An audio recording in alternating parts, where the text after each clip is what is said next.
Hi friends, இன்னைக்கு நம்ம சேனல்ல ரொம்பவே ஒரு சூப்பரான மைதா மாவு பயன்படுத்தி காயின் பிஸ்கட் எப்படி செய்யறதுன்னு பார்க்க போறோம். ரொம்பவே டேஸ்டா இருக்கும். குழந்தைகளுக்கு இந்த மாதிரி செஞ்சு கொடுத்தீங்கன்னா ஸ்நாக்ஸ் ரொம்பவே விருப்பப்பட்டு வாங்கி சாப்பிடுவாங்க.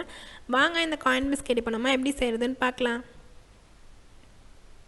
இப்போ அதுக்கு ஒரு பவுல்ல நான் வந்து ஒரு 250 கிராம் வந்து மைதா மாவு வந்து எடுத்து வச்சிருக்கேன். அதை வந்து நம்ம உள்ள சேர்த்துக்கலாம். சேர்த்துட்டு இப்போ இதில் தேவையான அளவு உப்பையும் வந்து நம்ம உள்ள சேர்த்துக்கலாம். சேர்த்துட்டு இப்போ இதில் ஒரு 1/4 கப் அளவு பவுடர் சுகர் வந்து உள்ளே சேர்த்துக்கோங்க. 1 கப்புக்கு 1/4 கப் அளவு சேர்க்கணும். இப்போ இதில் ஒரு 2 டேபிள் ஸ்பூன் அளவு சூடான ஆயில் வந்து நம்ம உள்ளே சேர்த்துக்கலாம். சேர்த்துட்டு ஃபஸ்ட்டு வந்து இந்த சூடான எண்ணெயிலே அந்த மாவை வந்து ஃபஸ்ட்டு நம்ம நல்லா வந்து கலந்து கொடுத்துக்கலாம்.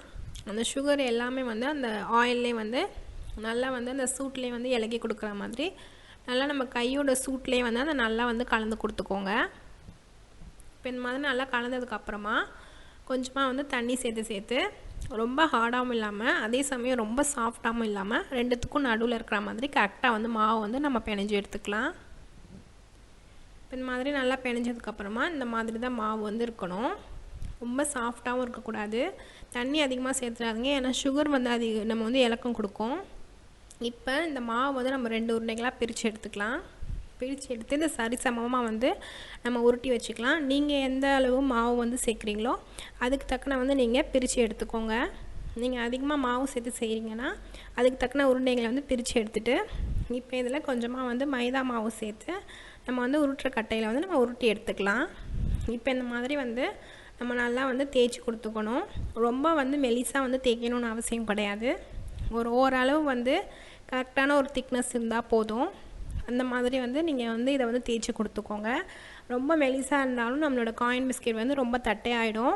அதே சமயம் அந்த மாவு வந்து ரொம்ப மொத்தமாக இருந்தாலும் காயின் பிஸ்கெட் வந்து உள்ளே வந்து வேகாது. இந்த மாதிரி கரெக்டான இதுக்கு வந்து அந்த மாவு வந்து கரெக்டாக நம்ம விரித்து எடுத்துகிட்டு அதுக்கப்புறம் இந்த மாதிரி ஒரு சின்ன மூடி எடுத்துகிட்டு அதை வந்து நம்ம கட் பண்ணி எடுத்துக்கலாம். அப்படி இல்லைன்னா உங்கள்கிட்ட குக்கீஸ் கட்டர் இருந்தால் கூட அதை வச்சு கூட நீங்கள் இந்த மாதிரி காயினாக வந்து கட் பண்ணி எடுத்துக்கோங்க.